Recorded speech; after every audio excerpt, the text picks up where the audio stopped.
Bhagavad Gita chapter 1 says Vyasa. नमस्कार दोस्तों, book talks पर आपका बहुत बहुत स्वागत है। पर इससे पहले कि इसे शुरू करें, कुछ बातें हैं जो हम आपसे शेयर करना ज़रूरी समझते हैं। यह बात तो हम सभी को मालूम है कि भगवान यानी परमात्मा एक ही है, पर उन्हें न पहचानने के कारण, न जानने के कारण इस बात को मानते नहीं हैं। परमात्मा को न जान पाने के कारण भी कई हैं, जिसमें सबसे पहला तो यही है कि वह दिखाई नहीं देता। सोचिए, जब आत्मा को ही आंखों से नहीं देखा जा सकता तो परम आत्मा को कैसे देख सकते हैं। Bhagavad Gita chapter 1 says Vyasa. क्या आपने कुरुक्षेत्र में हुए युद्ध के बारे में सुना है? कहते हैं धर्म स्थापना के लिए लड़े गए उस युद्ध में इतने लोगों की जान गई थी कि वहां की मिट्टी रक्त से लाल हो गई थी। क्या आप जानते हैं कि युद्ध से होने वाले विनाश के बारे में सोचकर जब राजकुमार अर्जुन को दुहुक और मोह ने घेर लिया था, तब श्री कृष्ण ने उनसे क्या कहा था? आखिर क्यों लड़ा गया था वो युद्ध? क्या उद्देश्य था उसका? भगवद गीता का मतलब है भगवान द्वारा गाया हुआ गीत। इस पवित्र ग्रंथ की गहराई को समझना इतना आसान नहीं है। कई ज्ञानी कहते हैं कि भले ही यह युद्ध कुरुक्षेत्र की भूमि पर अस्त्र शस्त्र से लड़ा गया था, लेकिन इसमें दिए गए संदेश का मकसद हमें ये समझाना है कि हमारा मन भी कुरुक्षेत्र की तरह एक रणभूमि है, जहाँ लालच, मोह, गुस्सा, वासना आदि कौरवों की तरह 100 अवगुण बसते हैं, जिन्हें हमें अपनी पांचों इंद्रियों, जो 5 पांडव के प्रतीक हैं, को काबू में करके हराना होगा। तभी हम एक सुखी जीवन जी सकते हैं और मुक्ति पा सकते हैं। श्री कृष्ण हमारे मन की आवाज़ या आत्मा या कॉन्शियसनेस का प्रतीक हैं, जो दुविधा के वक्त सवालों का जवाब देकर हमारी मदद करते हैं। हर इंसान अर्जुन का प्रतीक है, जो दुविधा में घिरा हुआ है। श्रीमद् भगवद गीता उपदेश नहीं देती, बल्कि इंसान को जीवन जीने का सही तरीका सिखाती है। ये अमृत रूपी ज्ञान किसी एक धर्म तक सीमित नहीं है। इसमें श्री कृष्ण ने पूरी सृष्टि के लिए कई अनमोल बातें बताई हैं, जिन्हें अगर अपने जीवन में उतारा जाए तो हम अनगिनत समस्याओं से बच सकते हैं। इस पवित्र ग्रंथ में आप ब्रह्मांड के उन रहस्यों के बारे में जानेंगे जिन्हें लेकर अक्सर हमारे मन में सवाल उठते हैं। कुरुक्षेत्र युद्ध के दौरान भगवान श्री कृष्ण ने जीवन से जुड़े कई अनसुलझे सवालों का जवाब दिए हैं। इस किताब के जरिए आप अध्यात्म को एक अलग नजरिए से देखने लगेंगे। इसमें बताई गई बातें आज भी बिल्कुल सटीक बैठती हैं, क्योंकि इंसान का मन अब भी उन्हीं विकारों और दुविधाओं से जूझ रहा है जैसे हजारों साल पहले जूझ रहा था, और इसका कारण है अज्ञानता। इसमें बताई गई बातें अज्ञानता को दूर कर मन में ज्ञान का दीपक जलाती है, जिससे इंसान सब कुछ साफ साफ समझने लगता है और उसका बेचैन मन शांत हो जाता है। इन बातों को आप अपने जीवन के हर पहलू में उतार कर परख सकते हैं।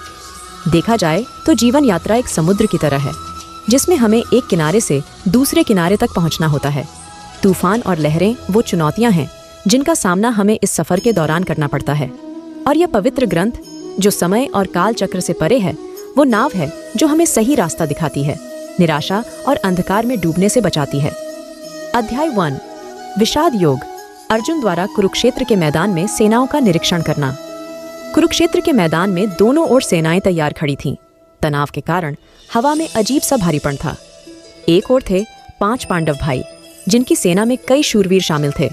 दूसरी ओर थे 100 कौरव भाई, जिनकी सेना कई महारथियों से सजी थी, और श्री कृष्ण की नारायणी सेना ने उनके बल को और भी बढ़ा दिया था। द्वारकाधीश श्री कृष्ण ने कसम खाई थी कि वो इस युद्ध में शस्त्र नहीं उठाएंगे, इसलिए उन्होंने अर्जुन और दुर्योधन को उनमें और उनकी नारायणी सेना में से एक का चुनाव करने के लिए कहा। अर्जुन ने श्री कृष्ण को चुना। क्योंकि अर्जुन उनके परम सखा था, इसलिए उनका मार्गदर्शन करने के लिए श्री कृष्ण उनके सारथी बने। युद्ध शुरू होने का समय हो रहा था। पांडुपुत्र अर्जुन की नजर सामने खड़ी सेना की ओर गई। वहां उन्हें अपने भाई, उनके बच्चे, गुरुजन और भीष्म पितामह दिखाई दिए। ये युद्ध किसी आम युद्ध जैसा नहीं था, जहां 2 राजा अपने वर्चस्व या राज्य के लिए लड़ रहे थे। ये युद्ध, जो धर्म युद्ध के नाम से जाना जाता है, एक ही परिवार के लोगों के बीच के संघर्ष की कहानी है, जिसका जन्म लालच और अहंकार के कारण हुआ था। दोनों पक्ष अपने दुश्मन को गौर से देख रहे थे। उन्हें हर ओर अपने दिख रहे थे। कहने को वो चचेरे भाई थे, लेकिन सत्ता के लालच में कौरवों की आंखों पर पर्दा पड़ गया था। धृतराष्ट्र और पांडु 2 भाई थे। धृतराष्ट्र के 100 पुत्र थे, जिनमें दुर्योधन सबसे बड़ा था। उसमें अहंकार और लालच कूट कूट कर भरा था। कहते हैं कि वो इतना दुष्ट और अधर्मी था कि उसके जन्म के समय प्रकृति भी उदास हो गई थी। पांडु के 5 पुत्र थे। पांडव, जो धर्म के रास्ते पर चलने वाले लोग थे, दुर्योधन पर सम्राट बनने का जुनून सवार था। वो हर हाल में इस युद्ध में पांडवों को हराकर अपनी जीत चाहता था। न उसे निर्दोषों की जान की परवाह थी, न अपने भाइयों को खोने का गम। उसे पूरा यकीन था कि भीष्म पितामह, अंगराज कर्ण, अश्वत्थामा और गुरु द्रोणाचार्य जैसे महारथियों का साथ होने से उसकी जीत निश्चित थी। लेकिन उसके विश्वास के विपरीत जीत तो पांडवों की होनी थी, क्योंकि श्री कृष्ण उनके पक्ष में थे। श्री कृष्ण धर्म के पक्ष में थे। पांडव पराक्रमी योद्धा होने के साथ बहुत ज्ञानी भी थे। वो ये युद्ध नहीं चाहते थे।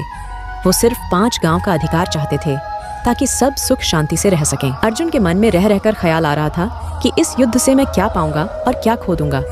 क्या किसी को मारकर हासिल की गई जीत खुशी दे सकती है? क्या किसी को दुख देकर इंसान सुखी हो सकता है? चाहे आप भगवान के अस्तित्व में विश्वास करें या ना करें, लेकिन एक अटल सच ये है कि हर एक्शन का एक रिएक्शन होता है। आप जो भी कर्म करेंगे उसका कोई ना कोई नतीजा तो आपके सामने जरूर आएगा। एक्शन रिएक्शन के इस सिद्धांत को जानने के बाद भी अगर जानबूझकर हम कुछ गलत करते हैं तो हमें शांति का अनुभव नहीं हो सकता। अर्जुन भी इसी तरह अपने कर्म के परिणाम के बारे में सोचकर परेशान हो रहे थे। श्लोक 4। अर्जुन ने कहा, हे केशव, अपने ही परिवार को मारकर हम कैसे सुखी होंगे? ये सच है कि ये अधर्मी लालच में आकर भ्रष्ट हो गए हैं, लेकिन इन्हें मारकर मुझे सुकून नहीं मिलेगा। इन्हें मारकर तो हमें पाप ही लगेगा। क्या हमें इस पाप से बचने का विचार नहीं करना चाहिए? अर्थ यहाँ बताया गया है कि जब इंसान पर कोई चीज पाने का जुनून सवार हो जाता है तो वो अधर्म का रास्ता अपनाने से भी नहीं चूकता। अपने ही भाइयों को मारना, जैसा दुर्योधन करने की योजना बना रहा था, एक ऐसे आदमी के बारे में बताती है जो अपने अंतरात्मा की आवाज नहीं सुनता। अर्जुन ने धर्म और नीति का साथ कभी नहीं छोड़ा, लेकिन दुर्योधन जैसे लोग अपने स्वार्थ के लिए अपनी नीति को बदलने में जरा भी नहीं झिझकते। अर्जुन सोच रहे थे कि किसी की जान लेने जैसा घिनौना काम करने के लिए कोई इतना उतावला कैसे हो सकता है? ये तो महापाप है। क्या लालच ने उन्हें इतना अंधा कर दिया है कि वो अपने ही लोगों के खून के प्यासे हो गए हैं? अर्जुन के मन में विचार आ रहा था कि राज्य पाने के लिए कौरवों को मारने से ज्यादा उचित है कि धर्म का रास्ता अपनाकर उन्हें माफ कर दिया जाए। इस श्लोक में बताया गया है कि इंसान की इच्छाओं का कोई अंत नहीं है और अक्सर वो अपनी इच्छा पूरी करने के लिए गलत रास्तों को अपना लेता है, जैसे दुर्योधन ने किया था। इसलिए हमें अपनी इच्छाओं और भावनाओं को काबू में रखने की जरूरत है, नहीं तो इसका भयानक परिणाम हो सकता है। इस शरीर को सुख देने के लिए किसी के साथ बुरा करना ठीक नहीं है। श्लोक 5।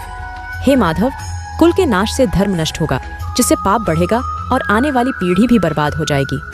जिसका धर्म नष्ट हो जाता है वो पाप का भागीदार बनता है। हम लोग बुद्धिमान होकर भी लोभ और सुख के लिए अपनों को मारने पर आतुर हैं। इससे बेहतर तो ये होगा कि मैं अपने हथियार डाल दूं और धृतराष्ट्र के पुत्र मुझे मार दें। वो मौत भी मेरे लिए ज्यादा कल्याणकारी और सुखदायी होगी। अर्थ, अर्जुन यहाँ कहना चाहते हैं कि जब घर के बड़े बुजुर्ग गुजर जाते हैं तो घर की नींव हिल जाती है और परिवार बिखरने लगता है। तब उस कुल का नाश होता है जिसका बुरा परिणाम आने वाली पीढ़ी तक को भुगतना पड़ता है। कुल का विनाश होने पर पुराने धर्म का नाश हो जाता है, जिस वजह से पूरे परिवार में अधर्म और पाप फैल जाता है। थोड़े से भूमि के टुकड़े के लिए वो इतना सब कुछ दांव पर नहीं लगाना चाहते थे। इस विनाश को रोकने के लिए वो मरने तक को तैयार थे। लेकिन युद्ध का मैदान सजा हुआ था और वो जानते थे कि अंत में उन्हें लड़ना ही होगा। इस दुख से बेचैन होकर अर्जुन ने अपना धनुष त्याग दिया और जाकर रथ में बैठ गए। अर्जुन बुद्धिमान थे, लेकिन वो ये भूल गए कि जब पुराने धर्म का गलत इस्तेमाल किया जाने लगे तब उसका नाश करना जरूरी हो जाता है। उसके नाश के बाद ही नए निर्माण की नींव रखी जा सकती है। बदलाव ही प्रकृति का नियम है, इसलिए हमें बदलाव से घबराना नहीं चाहिए। यहाँ इंसान के मन की स्थिति को दिखाया गया है कि जब वो चुनौतियों को सामने खड़ा देखता है तो घबरा जाता है और बेतुके तर्क देकर हार मानकर भाग जाना चाहता है। और कुछ नहीं तो वो तमाम बेबुनियाद दलीलें देने लगता है कि आखिर क्यों पीछे हट जाना बिल्कुल सही फैसला है। उसके सोचने समझने की शक्ति खत्म हो जाती है और वो सही कदम नहीं उठा पाता। ऐसे में जरूरी है अपने बेचैन मन को शांत करना, अपना मनोबल बढ़ाना और अपने कर्म से भागने की बजाय उसका डटकर सामना करना। सीख, गीता का हर अध्याय हमें कुछ ना कुछ सिखाता है। असल में ये हमारे मन भूमि को जीवन की रणभूमि के साथ जोड़ने का काम करता है। यहाँ अर्जुन के माध्यम से हर इंसान की दुविधा और मन की स्थिति को दिखाया गया है कि जीवन संघर्ष में जब उसका सामना किसी चुनौती से होता है तो उसका मन कैसे सवालों से घिर जाता है और वो अलग अलग बहाने बनाकर उससे भागने की कोशिश करता है। जब हमारा सामना किसी चुनौती से होता है तो हमारे मन में कई सवाल उठते हैं। ये सवाल चिंता और डर को जन्म देते हैं, जो हमारे मन को कमजोर करने लगते हैं। इससे बचने का सिर्फ एक उपाय है, और वो है नॉलेज और इन्फॉर्मेशन हासिल करना। ज्ञान हमारे सवालों का जवाब देती है, और जवाब मिलने के बाद ही मन शांत होता है, और एक शांत मन साफ साफ सोच सकता है और सही फैसला ले सकता है। जीवन का युद्ध तभी जीता जा सकता है जब हमारे अंदर ज्ञान हो। उसके बाद कोई चुनौती कितनी भी बड़ी और मुश्किल क्यों ना हो, ज्ञान के द्वारा विचार साफ हो जाते हैं और हम जान जाते हैं कि क्या करना और कौन सा कदम उठाना है। गीता के पहले अध्याय का संदेश है, इस संसार में सभी दुख और तकलीफों का मूल कारण है संघर्ष का सामना ना कर पाने की हमारी कमजोरी। आपके सामने जो भी चुनौती है उसे गौर से समझने की कोशिश करें, तभी आप खुद को उसका सामना करने के लिए तैयार कर पाएंगे। हमारे मन भूमि में पॉजिटिव और नेगेटिव विचारों के बीच लगातार एक संघर्ष चलता रहता है, जिसमें आपको नेगेटिव विचारों को खुद पर हावी नहीं होने देना है। जब भी जीवन की समस्याओं को देखकर आपका मन कमजोर पड़ने लगे, तो खुद का मनोबल बढ़ाएं और मुश्किलों का डटकर सामना करें। बहाने बनाकर उससे भागने की कोशिश ना करें, पूरी शिद्दत के साथ अपना कर्म करें। एक बात हमेशा याद रखें कि कोई एक्शन ना लेना भी एक तरह का एक्शन होता है, और उसका रिएक्शन भी आपके सामने जरूर आएगा। इसलिए सोच समझकर लिए गए एक्शन से कामयाबी मिलने की ज्यादा उम्मीद होती है।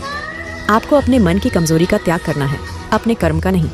फाइनली, अगर आप इस समरी के एंड तक पहुंच गए हैं तो कॉन्ग्रेचुलेशन। बहुत ही कम लोग होते हैं जो नॉलेज के ऊपर टाइम इन्वेस्ट करते हैं, वरना आप कहीं और भी तो टाइम वेस्ट कर सकते थे। Thank you for watching.